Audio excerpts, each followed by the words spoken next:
Jangan lupa untuk subscribe dan nyalakan lonceng notifikasinya. Jatuhnya pesawat Sriwijaya Air SJ182 tanggal 9 Januari 2021 telah membawa duka yang mendalam tidak hanya bagi keluarga, tetapi juga bagi kita semua. Keceriaan para bocah dan sukacita para ibu, anak, suami, kakak, nenek, tiba-tiba saja harus terhenti karena tragedi ini. Selain ucapan duka, turut belasungkawa dan tagar Pray for Sriwijaya, beberapa tanggapan sangat manusiawi tampak ke permukaan. Kita mencari tahu sosok pilot dan kopilot, dan kita mengeksplorasi catatan-catatan personal dari para penumpang. Sosok pilot Afwan ternyata yang paling kuat, selain juga sosok kopilot Diego Mamahit. Keduanya menunjukkan jejak-jejak religius yang sangat mengesankan. Berbagai status mereka di media sosial dan juga kiprah-kiprah mereka selama masih hidup menunjukkan kedekatan personal dengan Tuhan. Publik lalu mengatakan, mereka orang baik, mereka taat pada Tuhan, surga adalah jaminan bagi orang baik, dan seterusnya. Hal yang sama juga terjadi pada para awak pesawat lainnya serta beberapa penumpang yang catatan atau status pribadi mereka di media sosial dapat ditelusuri. Umumnya mereka meninggalkan jejak yang menunjukkan betapa mereka punya kedekatan relasional dengan Tuhan atau sekurang-kurangnya sedang berada dalam keadaan batin yang siap menyambut kematian. Demikianlah secara keseluruhan kita dapat mengatakan bahwa kecelakaan pesawat Sriwijaya SJ182 di awal tahun 2021 ini telah merenggut nyawa orang-orang baik. Dalam bahasa orang beragama, Tuhan telah menyambut hamba-hambanya yang baik dan setia. Akan tetapi, kesan ini sekaligus juga menimbulkan problem filosofis yang serius. Kita dihadang oleh pertanyaan-pertanyaan berikut. Mengapa Tuhan harus mengambil hamba-hambanya yang baik dalam cara yang sangat mengerikan? Mengapa itu harus terjadi melalui tragedi kecelakaan pesawat? Pertanyaan berikut terasa lebih fundamental sekaligus juga menggugat eksistensi atau keberadaan Tuhan itu sendiri. Tuhan itu Maha Kuasa jika Dia dapat melakukan segala hal, termasuk juga mencegah hal yang buruk terjadi. Nyatanya, hal yang buruk sekarang terjadi, yakni kecelakaan pesawat terbang. Jadi, di manakah atau kemanakah kemahakuasaan Tuhan? Tragedi seperti kecelakaan pesawat terbang, banjir besar, tsunami, gempa bumi, dan semacamnya telah menjadi lahan yang subur bagi tumbuhnya sikap ateistik, yakni sikap menolak eksistensi Allah. Kaum ateis akan menyatakan hal berikut. Tuhan itu ada, tapi tidak maha kuasa, atau jika ia maha kuasa, maka ia memang tidak ada. Bagi mereka, konsep kemahakuasaan Allah itu bersifat tidak kompatibel dengan berbagai bencana dan tragedi yang dialami manusia. Dalam konteks filsafat ketuhanan, pertanyaan-pertanyaan ini masuk dalam tema kritik ateisme terhadap teisme dengan bertolak dari problem kejahatan atau the problem of evil. Kejahatan atau evil di sini digunakan untuk menyebut masalah-masalah penderitaan seperti sakit yang menahun, sakit yang mematikan, bencana alam, dan sebagainya yang menimpa manusia di suatu waktu tertentu. Masalah-masalah ini yang mendorong kaum ateis meragukan atau menolak adanya Tuhan, terutama konsep mengenai kemahakuasaan Tuhan. Bagi mereka, jika Tuhan itu maha kuasa, mengapa Ia tidak mampu menghentikan atau mencegah terjadinya penderitaan pada manusia? Seperti yang sudah saya katakan di depan, penderitaan itu menjadi bukti bahwa atau Allah itu tidak ada, atau Ia ada, atau Ia eksis, tetapi Dia bukan maha kuasa. Dan jika Ia ada tetapi Ia tidak maha kuasa, maka sebetulnya Ia bukanlah Allah sebagaimana yang dibayangkan selama ini. Nah, bagaimana kita dapat menjawab pertanyaan-pertanyaan semacam ini? Pertama-tama, mari kita fahami terlebih dahulu kejadian kejahatan atau evil itu sendiri. Kejahatan itu sebetulnya sesuatu yang buruk, kondisi-kondisi yang menimbulkan penderitaan dan kematian, absennya kebaikan, dan sebagainya. Para filsuf biasanya membuat pembedaan antara satu kejahatan moral atau moral evil dan yang kedua kejahatan non-moral atau kejahatan alamiah atau natural evil. Kejahatan moral itu terjadi karena manusia gagal menggunakan kebebasan dan tanggung jawabnya dalam merealisasikan kebaikan.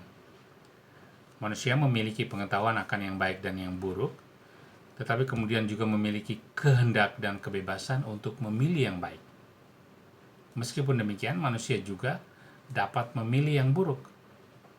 Misalnya saja, terjadi dalam pembunuhan, perampokan, korupsi, kelaparan karena kebijakan politik yang salah, dan sebagainya. Sementara itu, kejahatan alamiah terjadi karena sebab-sebab yang sifatnya alamiah. Misalnya, bencana alam banjir, tsunami, puting beliung, gempa bumi, erupsi, dan sebagainya. Dalam konteks jatuhnya pesawat Sriwijaya Air SJ182, kejahatan yang dimaksud tampaknya adalah kejahatan alamiah. Dalam hal ini, cuaca yang buruk disinyalir sebagai salah satu dugaan penyebab, dan bukan karena human error atau aksi terorisme. Meskipun demikian, pembedaan semacam ini tetap belum menjawab pertanyaan kaum ateis yang dikemukakan di atas, yakni, mengapa Allah tidak mampu mencegah terjadinya bencana atau tragedi semacam ini? Saya mengajukan 3 jawaban terhadap pertanyaan tersebut, sekaligus menegaskan pendapat saya bahwa penderitaan tidak bisa dijadikan sebagai alat untuk menolak eksistensi Tuhan. Pembuktian atau argumen yang saya kembangkan di sini bersifat logis, jadi tidak menjadi alasan real adanya Allah dalam arti objektif dan saintifik. Pertama, kaum ateis berpendapat bahwa Allah hanya dapat disebut maha kuasa jika Dia mencegah terjadinya segala hal yang buruk atau segala hal yang jahat. Argumen ini lemah. Allah justru dapat mengizinkan terjadinya suatu kejahatan atau suatu penderitaan demi terjadinya atau demi terrealisasinya suatu kebaikan yang lebih besar. Contoh, Rianto, seorang Banser NU yang meninggal dunia karena ledakan bom di malam Natal tanggal 24 Desember tahun 2000 di Gereja Ebenezer di Mojokerto, Jawa Timur. Sebagai anggota Banser yang sedang mengamankan perayaan malam Natal, Rianto mengambil sebuah bom yang dideteksi ada di lokasi gereja. Bom tersebut kemudian meledak di tangan Rianto yang menewaskan dirinya. Kejahatan itu terjadi, dalam hal ini adalah bom meledak di tangan Rianto, dan Allah tidak mencegahnya karena ada kebaikan yang lebih besar yang akan terrealisasi. Dan itu kebaikan yang dimaksud adalah keselamatan umat Kristen yang sedang beribadah. Dalam arti itu, mengizinkan terjadinya kejahatan demi mewujudkan suatu kebaikan yang lebih besar tidak menggugurkan kemahakuasaan Allah. Kedua, andaikan kejahatan itu terjadi karena ulah manusia, misalnya kejahatan yang disebabkan oleh pemasangan bom di malam Natal tahun 2000 di gereja Ebenezer Mojokerto, atau jatuhnya pesawat karena aksi bunuh diri seseorang. Dalam konteks ini, pertanyaan yang diajukan oleh para ateis adalah, mengapa Allah tidak mencegah para penjahat itu supaya mereka tidak sampai melakukan kejahatan? Menurut saya, pertanyaan ini juga tidak berhasil menolak eksistensi Allah. Allah itu sudah penuh pada dirinya.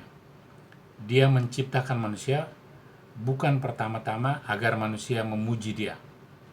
Manusia memuji dan memuliakan Allah karena sadar bahwa dirinya sudah diciptakan karena cinta Allah dan karena Dia mau berterima kasih atas anugerah ciptaan tersebut. Tetapi Allah juga memberi kemungkinan kepada manusia untuk tidak mencintai dan tidak berterima kasih kepadanya. Manusia diberi kebebasan untuk melakukan pilihan tersebut. Jadi, Allah menciptakan manusia sudah sebagai satu paket komplit, memiliki akal, memiliki kebebasan, dan memiliki kehendak. Nah, kejahatan moral yang disebabkan oleh orang atau kelompok tertentu, misalnya pemasangan bom atau pembajakan pesawat, itu adalah pilihan bebas dari para pelaku kejahatan. Para pelakunya itu dengan sadar memilih menolak kebaikan Allah. Dan itu tidak sama dengan Allah tidak ada. Saya ulangi, dan itu tidak sama dengan Allah tidak ada. Ketiga, dalam konteks kejahatan alamiah seperti bencana alam, banjir, tsunami, gempa bumi, atau jatuhnya pesawat karena cuaca yang buruk, pertanyaannya adalah, mengapa Allah tidak mencegah terjadinya fenomena alam tersebut?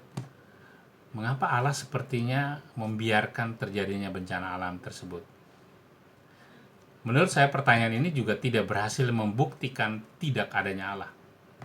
Dalam hal ini, para filsuf teistik biasanya merujuk ke apa yang mereka sebut sebagai teori entropi, dan teori ini dirujuk untuk menjelaskan posisi dan argumentasi mereka.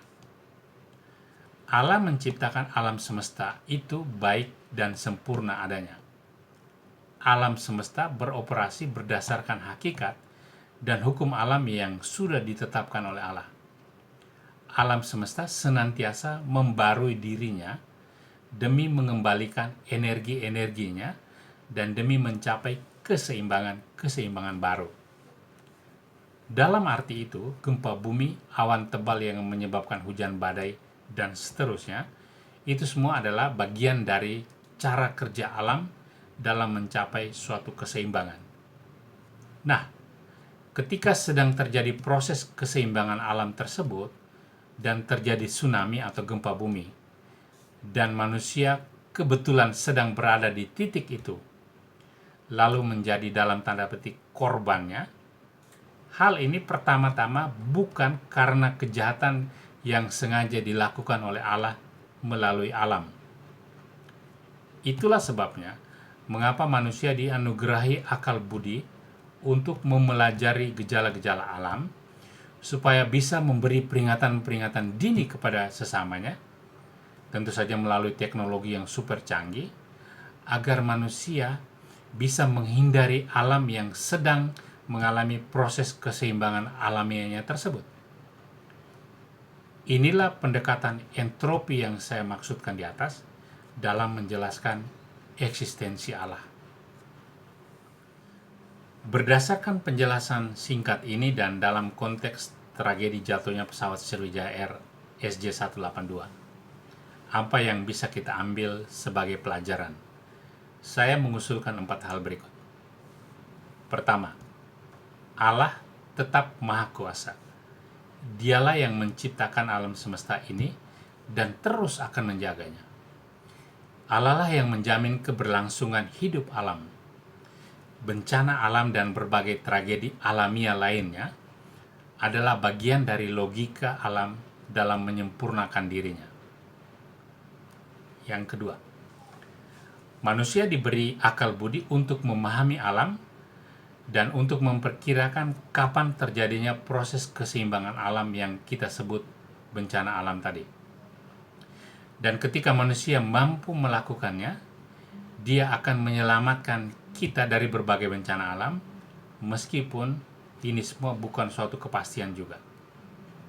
Terjadinya awan tebal atau cuaca buruk yang kemudian menyebabkan jatuh dan hancurnya pesawat, termasuk Sriwijaya Air SJ182, kalau cuaca buruk memang menjadi alasannya. Ini semua adalah bagian dari proses alam itu, dan manusia kebetulan berada di situ dan menjadi korbannya. Ketiga, setiap bencana atau musibah bukanlah kejahatan murni dalam arti menunjukkan kekejaman atau kebengisan Allah. Mengapa demikian? Karena kejahatan itu ada di muka bumi ini dan terjadi baik sebagai bagian dari logika pemulihan alam maupun karena pilihan bebas dari orang-orang jahat. Sikap manusia yang seharusnya adalah berjaga-jaga. Tetapi meskipun sudah berjaga-jaga dan itu tetap terjadi, maka harus dipastikan bahwa ada suatu kebaikan besar yang akan terwujud.